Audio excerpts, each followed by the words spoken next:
وَأَن لَّيْسَ لِلْإِنسَانِ إِلَّا مَا سَعَىٰ وَأَنَّ سَعْيَهُ سَوْفَ يُرَىٰ ثُمَّ يُجْزَاهُ الْجَزَاءَ الْأَوْفَىٰ. حياة أم لطفل اسمه زين. صباح العسل والسكر عليكم. النهاردة كان يوم مميز وجميل قوي، حبيت أشاركه معاكم، وإن شاء الله هشارك كل فيديوهاتي اللي فيها نشاط عشان نشجع بعض ونروق سوا ونطبخ سوا ونعمل كل حاجة مع بعض. بدأت بالبلكونة اللي كلها تراب زي ما انتم شايفين، القمر كده كل الدنيا كلها كانت تراب، والنجيلة بجد مطلعة كمية تراب. لفتها كده كام تنفيضة كده حلوين زي السكر زيكم لحد ما طلعت التراب، وكنست بقى وظبطت الدنيا. هتشوفوا زي ما انا شفت حالا. اليوم كان جميل وممتع الصراحة، وبحس ان انت لما بتنضفي الشقة كده كأن نفسيتك بترتاح كده والروح بتبقى حلوة كده. والله العظيم ما بهزر. وانت بتطبخي يعني حاولوا تحبوا بكم، يعني كل ما تيجي تعملوا حاجة احمدوا ربنا على صحتكم، اعملوها وانتم مبسوطين، وانتوا بتطبخوا اعملوا الحاجة كده وانتم مبسوطين وكده، عشان كده حاجة تحس ان هي سهلة. يعني ما تحاوليش قد ايه لسه ده انا هقوم اعمل كذا كذا كذا، لا عادي اعملوا وانتم مبسوطين. لا ده انا هعمل كذا، لو مش قادرة كملي بكرة، يعني مش مهم. يعني الحياة برضو سهلة، والحمد لله على نعمة الصحة، الحمد لله على نعمة البيت، الحمد لله على نعمة الستر. ياما ناس كتير قوي نفسها في الحاجات اللي الحمد لله عندنا دي، ولسه ما ربنا ما رزقهمش، فالحمد لله. كنت عايزه اتكلم معاكم على كذا موضوع كده، يعني برضو عشان ناخد حذرنا منه. موضوع الناس اللي ممكن تأذي حد من غير ما يعمل فيهم حاجة، اللي انت كل ما تعملهم اي خير ليهم وان انت تعمليها بنية الخير وبنية الحب وان احنا بنحب بعض وكده، وفجأة تلاقي ان انت بيقلبوا ترابيزة وان انت قد ايه وحشة من غير سبب، من غير ما تعملهم اي حاجة وحشة. اللي هو ده انا دايما بعملكم كل خير انتوا قتلة ولا ايه؟ واللي هو يعني انا اذيتكم في ايه يعني عشان تعملوا لي كل ده؟ وفجأة لما تيجي مثلا تتقمصي ان انت اللي بتاخدي جنب، يعني انا ما عملتش فيكي حاجة، او شخص مثلا يتجوز شخصية ويأذيها من غير سبب. يعني احنا متجوزين، يعني احنا مش بتكلم على علاقتي خالص، والله الحمد لله كويسه، بس بتكلم على علاقة حد تاني. انتوا يعني ليه نأذي بعض واحنا يعني المفروض هنبني حياه وبنبني اسره ومبسوطين بحياتنا وليه نأذي بعض؟ يعني ليه نخلي بعض ليه؟ يعني ليه الانسان يقرر ان هو يعيش تعيس؟ ما أنا انت لما تأذيني اكيد انت بتأذي نفسك، اكيد انت كمان مش هتبقى مبسوط.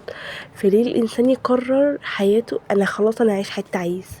انا مش عايزه ابقى مبسوط في حياتي، يعني ليه كده؟ يعني انا عمري ما تخيلت، عمري ما تخيلت ان انت مثلا حد مبسوط، انت صديقه مثلا، انت مهما تديها مهما تحبيها مهما بتساعديها اللي نفسك فيه، واللي هو من غير ما تطلب اي حاجه انت بتهديها وبتحبيها وبتكلميها، وفجاه تلاقي اللي هو بتأذيكي، بتتكلم عليكي، بتفتن عليكي حاجات انت معرفش. يعني انا مثلا قايله لك سر انت ليه هتفتني ليه؟ طب ما احنا ليه نعيش في حياه عباره ان احنا بنأذي بعض من غير اي حاجه؟ وزي ما انتم شايفين كده عن الموضوع دون، مسحت بقى ومسحت الحبال والسور ونفضت الدنيا ونفضت السيراميك، وطبعا هنفض الكراسي دي حالا والحاجات دي كلها. نفضت حتتين زي ما انتم شايفين كميه التراب اللي كان عليها نفضتها كده. المهم بقى احلى حاجه بحس ان انا عايزه اعملها ان انا بعد ما بنضف البلكونه ببقى نفسي انام في البلكونه. اقسم بالله بتلاقي ما شاء الله هوا بقى حلو كده، وتلاقي البلكونه نظيفه كانك قاعده تنامي على الارض على السيراميك كده، والسيراميك نضيف بيلمع. وقعدت انشر بقى كميه الهدوم دي نفسي تخلص. حل والنبي حل، قولوا لي حل ان الهدوم دي تخلص على طول. ما طلعش هدوم، طريقه ان احنا ما نطلعش هدوم، كميه هدوم بتطلع. بس اقسم بالله انا ما كنتش فين حلاوة الأوضة والنظافة المبهجة اللي أنا شايفاه. يعني أنا مش عارفة مين اللي هيعمل ده، أنا مش عارفة، بس أنا أتوكل على الله ونحاول نعمل أي حاجة بدل الكوسة دي. أدينا الواحد تعب، انجدونا، يعني لو حد عرف ينجدنا ينجدنا. تعالوا يلا شوفونا واحنا اهو فيديو تشجيعي. والله مش عارفة أنا بشجع نفسي ولا بشجعكم، بس اهو فيديو تشجيعي، يلا نصور. وزي ما انتوا شايفين بقى الهبل اللي انا فضلت اقوله في الفيديو، ما أنا لازم برضو ابقى بلوجر، ما انا لازم اتكلم في الفيديو، ما انا اسجل وخلاص؟ طبعا لا يعني. معلش على صوتي عشان باين قوي ان انا عندي برد كده، والبرد مظبط معايا، يعني قاعد معايا حبه. طبقت بقى البطانيه، التطبيقات دي الصراحه اتعلمتها من اهل جوزي، ما كنتش بعرف اطبقها الصراحه. حلوه يعني، تحس ان البطانيه ما بتاخدش مكان، تبقى صغننه كده كتكوتايه بجميل. عجبتني الصراحه، هبقى لكم تطبقوها ازاي. انا كنت دايما بطبق اللي هي بتبقى طويله دي، وفي على السرير ما كنتش بعرف اطبق دي يعني. انا فضلت محاولات كتير قبل ما عرفت اطبقها اصلا. ونرجع لموضوعنا بقى، اللي هو ان احنا اللي حد يأذي حد وفي الاخر يقلب الترابيزه. موضوع قلب الترابيزه ده جديد قوي يعني عمري ما شفت حد بيقلب الترابيزه هو عارف ان هو مؤذي. يعني انت عارفه ان انت مؤذيه واذياني، لا وبتقلبي الترابيزه عشان تبين نفسك ان انت قد ايه لذيذه، وقد ايه انت احسن واحده في الدنيا، وقد ايه اللي احنا ظالمين، وقد ايه ان انت غلبانه وعطوفه يعني. يعني ايه عطوفه؟ يعني انا مش فاهمه يعني انت ما انت عارفه ان انت ظالمه، ما انت عارفه ان في ربنا، ما انت عارفه ان انت كسرت بخاطري، انت عارفه ان انت حرقتي دمي، انت عارفه ان انت بتأذيني نفسيا، انت عارفه ان انا عيطت كام مره بسببك. انتوا ايه؟ انتوا عايشين كده عادي كده يعني؟ انت بتبقي نايمه وانت مبسوطه، نايمه وانت راضيه ان انت اذيتي شخصيا انت ما عملتلكيش غير كل خير؟ لا، وانت عارفه انت هتصالحيها في يوم من الايام وهترجعي تكلميها وعينك هتبقى في عينك وهتكلميها عادي يعني، مش هتقولها انا اسفه، مش هتقولها بجد انا ظلمتك. قول انا اسفه يعني. ليه بنتكبر ان احنا نقول انا اسفه، احنا اسفين، ايوه احنا كنا غلطانين؟ ليه بنتكبر من دي؟ ما انت لو ما اعتذرتيش انا هفضل طول حياتي شايله منك. انت عارفه لو جيتي قلت انا اسفه، انت كلمه انا اسفه دي معلش حقك عليا، انا عارفه ان انا كنت غلطانه، ما اعرفش دماغي كانت فين، هتلاقي ان الموضوع بقت سهل، الحياه بقت لذيذه. إيه، انا سامحتك، احنا مبسوطين.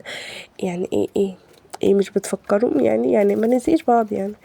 ليه نأذي بعض بجد بجد؟ بس بحس ان هي ناس مريضه، او رجاله مثلا، لو الراجل مثلا بيأذي كده بحس ان هو راجل مريض. والله العظيم ما بتكلمش عن حياتي خالص، بس الحمد لله الحمد لله بتكلم عن حياة ناس انا شفتها واقعيه. يعني ليه بتعمل يعني؟ ما اعرفش والله العظيم اقسم بالله ما اعرف يعني. اللي هو حياه غريبه، الحمد لله حياه غريبه والله العظيم. زي ما انتم شايفين كده بروق الاوضه وعماله البتاع الانجلايت عمال يروح ويجي يروح ويجي، وانا كل شويه اروح اعدله، وهتلاقوني حاطه ايموشنات كتير بقى، اللي هو مثلا حاجه من كده فبقوم حاطه ايموشن، الصوره مش عاجباني بقوم حاطه ايموشن. ما نعمل ايه، لازم اعمل كده. المهم بجد بحب اشارك معاكم يعني. حسيت ان هي اللي هو انا بشارك فيديوهات، بتكلم بسلي نفسي يعني، مش اللي هو مش مهم. المهم انا ابقى بلوجر وخلاص. اعمل اي حاجه في حياتي اصلا الواحد عايش حياته تحس ان هي مفيش حاجه بتضحك. لا انا عايزه اضحك، انا عايزه اخرج الواحد. يا حلاوة انا يا كنت حلاوة. الواحد ما كانش متخيل ان هو يوصل للمرحلة دي اخيرا بجد. مين اللي عمل كل ده؟ مش بقى احلى حاجة شعور المعطر؟ يا حلو جدا. يا الواحد بقى تشم ريحة نظافة كده. هتقولي لي عاملة الستارة كده ليه؟ اقول لكم عشان الجو ساقع وفي شباك، فهي دي الطريقة اللي بحس ان الجو بيبقى دافي فيها. يا والشنطة كده والدنيا منظمة، كان شكلها عرة الصراحة. الحمد لله. دوسوا لايك. عايزاكم تشوفوا بقى حلاوه الكوبا بتاعتنا. شايفين اللحمه الحمراء؟ لازم اللحمه ولا البانيه بيخلي الكوبا تشد كده، وبيخليها ما شاء الله بتبقى رمي تحسي ان فيها لحمه كده. حتى لو حاطه لحمه بس البانيه اقسم بالله بيوديها في حته تانية، بيبين كده اللحمه والشده كده بتاعت جميله قوي. والبصل والثوم بقى والكزبره بتاعتنا والبهارات بقى، بتحطي بهارات اللي هي البهارات بتاعت اللحمه وكده، بتحطي حبه كزبره، بتحطي فلفل اسمر وملح وحبه كربونات.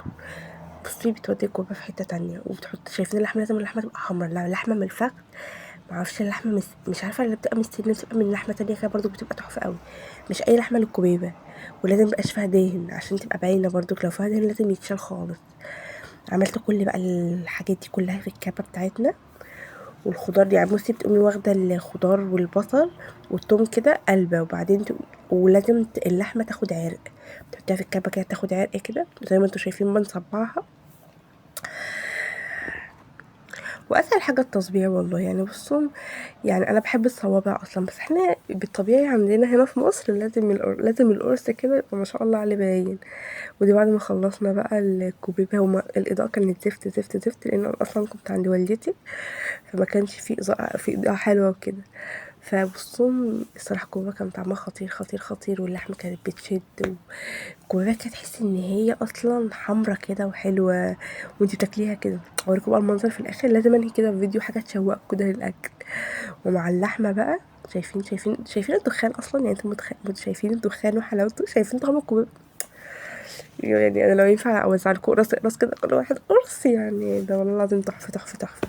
والصوص بتاع لازم وانتي بتاكلي كده الكوبيبه كده تقومي مغطسه في الصوص كده بتاعها وتقومي واكله كده. وبصوا تحفه، كان طعمها جميل اوي ما شاء الله. شايفين لازم تستخدمي المقادير. هتوحشوني الفيديو الجاي، باي باي.